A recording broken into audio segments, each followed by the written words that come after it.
La encuesta Gallup es la última jugada del presidente Luis Abinader en esta contienda electoral. En mayo veremos un enfrentamiento muy parecido a lo que pasó anteriormente en la República Dominicana en el 2020. Y yo los voy a poner en contexto, porque al final de mi análisis les voy a compartir un dato que los va a obligar a cuestionarse todo lo que hemos visto, incluyendo todo lo que estamos viendo y leyendo ahora, referente a los resultados electorales que proyecta la propia encuestadora Gallup. Y quiero empezar, para ser justo, presentándole los datos, para hacer una comparativa de datos, de información y de elecciones anteriores, para que ustedes entiendan y puedan estar preparados para el dato final y sacar sus propias conjeturas. Miren, ahí yo les acabo de compartir el gráfico de los resultados de la Gallup con relación a mayo, la última Gallup que va a salir ahora. Y dice esta encuestadora que el presidente Abinader, si las elecciones fueran hoy, obtendría el 60% de los votos, seguido de Leonel Fernández con un 24.6% y Abel Martínez con un 11.1%. Esto es en base a una muestra de 1.500 entrevistas que se realizaron, ¿verdad? Pero yo quiero compartirles, y siempre lo hago, aparte de ese dato, quiero que ustedes vean la próxima lámina. Aquí pueden ver, entonces, los datos de la abstención. Fíjense cómo, aquí dice la Gallup, que de los 1.500 encuestados, el 85.7% diría que va a votar. Un 72.8% que va seguro y un 12.9% que probablemente votaría. Donde un 14.3% diría que no está seguro si vaya. Ese sería el margen o la proyección de la posible abstención o de las personas que están indecisas para ir a votar. ¿Y por qué le digo indecisas o abstención? Vámonos a ver otros datos que les quiero compartir históricos, ¿no? Esta primera lámina que les comparto en pantalla me muestra los resultados electorales de las tres últimas contiendas presidenciales: 2012, 2016 y 2020. Se las presento para que ustedes se fijen específicamente en el nivel de participación y abstención de esos años. Como pueden ver ahí, le voy a poner un poquito más grande para que sea más entendible. Vamos a limitarnos a la cantidad de votos y el porcentaje de abstención. Pueden ver en pantalla que para las elecciones de 2012, el 70.23% del padrón electoral fue a votar, 4.5 millones de personas. Para el 2016, 69.6%, prácticamente un 70% igual. Pero como el padrón va creciendo, subió casi 200.000, 4.7 millones de personas fueron a votar. Pero ¿qué pasó en el 2020? Y pueden ver, en el 2020 bajó la participación a un 55.29%. Que ustedes dirán, bueno, aquí tenemos diferentes factores. El tema del tema de salud que tuvimos en el 2020, evidentemente, pero básicamente en el comportamiento electoral hubo un 15% de personas que no fue a votar. Como se proyecta ahora, un 14 y pico. La Gallup. ¿La Gallup previó eso? Por supuesto que sí. Y yo quiero compartirles a ustedes ahora, para hacer el símil, la comparación, los datos que publicó, y yo hice esa imagen, la personalicé un poco, pero eso no es de ahora, eso es de 2020, cuando salió la Gallup. La Gallup de 2020, en ese entonces, proyectaba que Luis Abinader sacaría un 53% de la oposición, Gonzalo Castillo un 35%, Leonel un 8%.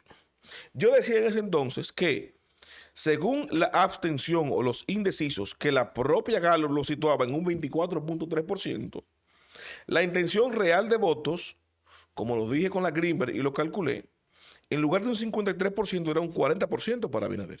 En lugar de un 35% para Gonzalo era un 26%. En lugar de un 8% para Leonel era un 6%. Lo que sucede y lo que me estaba diciendo la encuestadora Gallup en ese momento es que si tomamos como referencia solamente las personas que están seguras de que van a ir a votar, entonces el que está encima electoralmente hablando tiene ventaja, porque ese porcentaje inferior se convierte en uno más grande. El 26 de Gonzalo se convertía en un 35, pero que no le daba para el 50 más 1. El 40 de Abinader se convertía de un 40 a un 52, que rebasaba el 50% más 1 y le daba la victoria en primera vuelta, que era el escenario más probable, porque si tú tienes gente determinada, que están determinadas a ir a votar, versus personas que están indecisas, el escenario más probable es que el que está determinado a ir a votar vaya y vote. La oposición, en ese entonces candidato Luis Abinader, tenía un margen de un 24% de población indecisa por quién va a votar, pero lo que te dice un indeciso con relación a un candidato del gobierno es que no está validando el gobierno de turno. En este caso, aunque el presidente Medina no se reelegía, la población no estaba validando el gobierno del PLD apoyando su candidato. Y se fue con la oposición. Ahora, la Gallup nos dice lo siguiente. Yo le presenté a ustedes, ¿no?, la imagen de abstención, la voy a poner otra vez. Un 14%, que no está validando evidentemente el gobierno de Luis Abinader, pero es un margen inferior al que tenía el PLD en el 20, que el PLD tiene un 24. Ahora, la oposición tiene un margen de crecimiento de ese 14% que si pudiera conquistarlo para llevarlo a votar, que evidentemente no votaría por el gobierno porque no lo está validando, esa proyección del 60% de Luis Abinader bajaría. Ahora, yo le voy a dar otros datos que revela la Gallup. ¿A cuánto bajaría ese 60% del presidente Abinader si ese 14% decide asistir? ¿Sería suficiente para que el presidente Abinader no ganara en primera vuelta? Pues fíjese que no. Según los datos de la Gallup, ese 60% bajaría un 51, 50.5. Como quiera, según los datos de la Gallup, ganaría el presidente Abinader en primera vuelta. Lo que augura, según esta encuesta, un futuro tétrico para la oposición, donde en el mejor de los escenarios, escuchen bien, el mejor de los escenarios donde la oposición pudiera convencer a todo ese 14% que está indeciso por quién votar, en que vote por ellos, no importa si Leonel, si Abel o sea hasta el cobrador, pero que vote en contra del gobierno, aún así, según Gallup, Luis Abinader ganaría en primera vuelta. Yo quise hacer esta comparación, este símil, para que ustedes entiendan lo siguiente. Le voy a dar otro dato y le voy a presentar la planilla, la primera que había presentado. Miren aquí, volvamos a los resultados electorales de 2012, 16 y 20. Si ustedes se fijan ahí en la cantidad de votos que obtuvo cada candidato, se darán cuenta que en el 2012, el PRD, hoy PRM, con su candidato Hipólito Mejía, alcanzó la suma, escuchen bien los votos que sacó el PRD, de 2.129.900 votos en el 2012. Y eso le dio un 46.47%. Pero en el 2020, ese mismo partido, hoy PRM, con Luis Abinader, alcanzó 2.154.000, una diferencia de 25.000 votos. Pero porcentualmente de un 47 a un 52, ¿verdad? Estamos hablando de 5 puntos porcentuales. ¿Ustedes creen que 25.000 votos significan 5 puntos porcentuales en unas elecciones presidenciales? Imposible. Eso es lo que demuestra ahí lo que yo acabo de decirle y le mostré la data de los resultados de la Junta, no proyecciones, no. Que la abstención en el 2020 de ese 15% favoreció a la oposición, al candidato de oposición en ese momento, el presidente Abinader, porque con la misma cantidad de votos con que Hipólito perdió en el 12, con esa misma cantidad de votos, Luis Abinader ganó en el 20. Ahora, ¿ustedes piensan que la abstención será igual que en el 2020, ahora en el 24? Yo no creo, porque hubo una situación extraordinaria que impulsó a la abstención. Estadísticamente la información es que siempre va cerca del 70%, quizá un poquito más, a votar en las presidenciales. Sin embargo, repito, la propia Gallup establece que aunque toda esa persona que posiblemente se abstenga o que dijo que no está decidida de ir a votar, vaya a votar en favor de la oposición, no sería suficiente para que para que forzaran a una segunda vuelta, sino que Luis ganaría como quiera en primera vuelta. Le doy esta información clara, concisa y precisa, analizando los datos, lo que dice la Gallup y los resultados electorales. Fíjense cómo en el 2020 la Gallup acertó, se dio el escenario más probable. Los que dijeron que posiblemente no irían a votar, ese 24% de los encuestados, no fue a votar. Se obtuvo un 15% del electorado completo.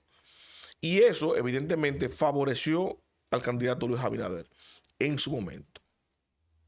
Dicho esto, yo quiero ahora compartirles el último dato. El dato que les dije en principio, que los haría a todos ustedes cuestionarse todo lo que avisora, ¿no? Lo que prevé que va a suceder la encuesta Gallup. Porque Gallup se basa, evidentemente, en las muestras que recogió, una muestra representativa del territorio nacional en base a edad, sexo y ocupación de todos los ciudadanos.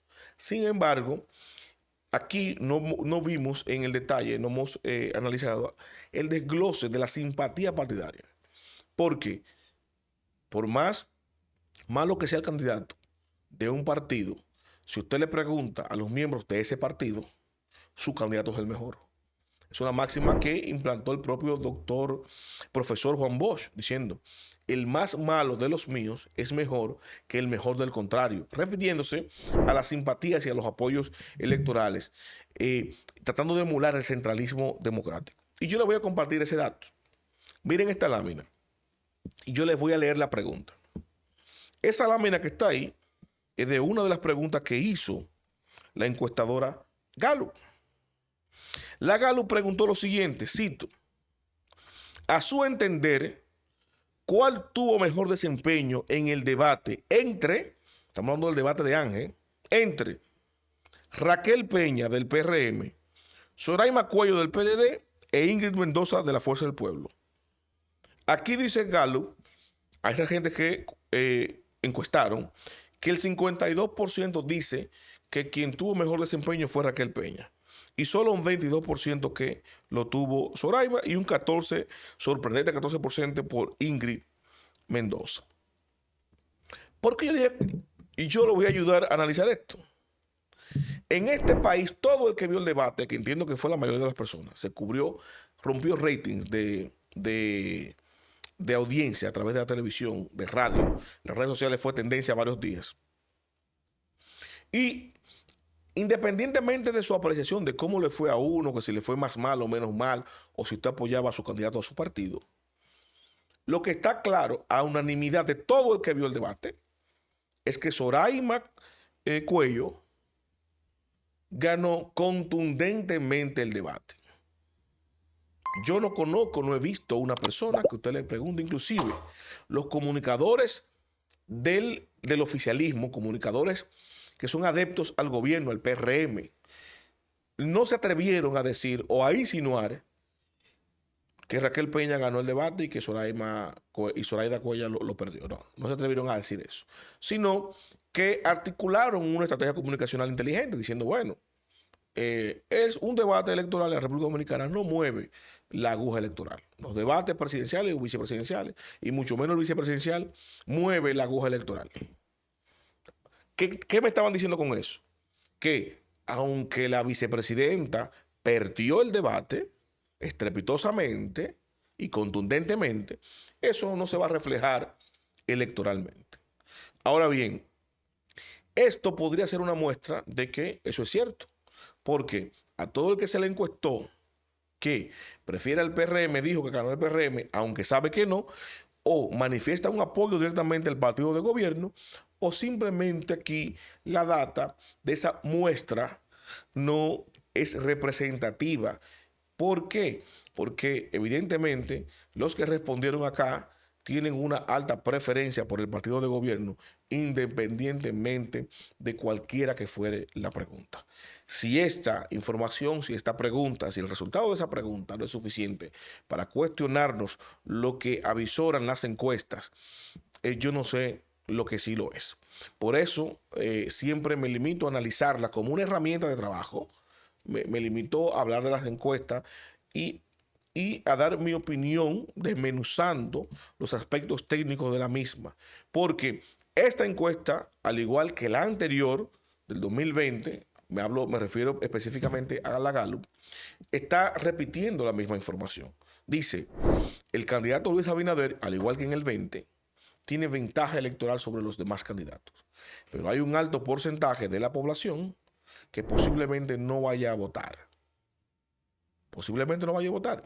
Si eso se cumple y esa población, un porcentaje importante, decide no ir y se abstiene, eso evidentemente le va a dar ventaja al candidato que aparece encima de las encuestas, que en este caso, nueva vez es Luis Abinader, hoy presidente de la República. Y yo le agrego lo siguiente. El presidente Abinader, desde la oposición en el 2020, que tenía más margen para crecer, para enfrentar al gobierno, que estaba en una posición de más desventaja por ser de la oposición, hoy es el gobierno. Y hoy vuelve a estar por encima en las preferencias electorales, según la Gallup, pero con menos debilidades que las que tenía en el 20. No tiene la debilidad de enfrentar a un gobierno, porque él es el gobierno. No tiene la debilidad de un margen más pequeño de crecimiento, porque él lo tuvo de un 24%, viniendo de la oposición. Ahora él, desde el gobierno, le deja a la oposición solo un 14%, según la Gallup.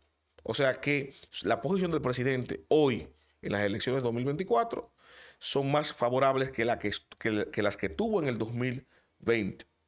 La gran diferencia y la gran ventaja que tiene hoy la oposición, que no la tuvo cuando estuvo en el gobierno en el 2020, es que pienso que estadísticamente no es posible el nivel de abstención que favoreció a Luis Abinader en el 20 el día de hoy. La suerte está echada y el que tenga más saliva que coma más hojaldra. Recuerden darle me gusta, compartir mi contenido, comentar. Siempre los leo y trato de responderle a la mayor brevedad posible, pero sobre todo suscríbase y active la campana de notificaciones para que mi contenido le llegue automáticamente y yo los comparto.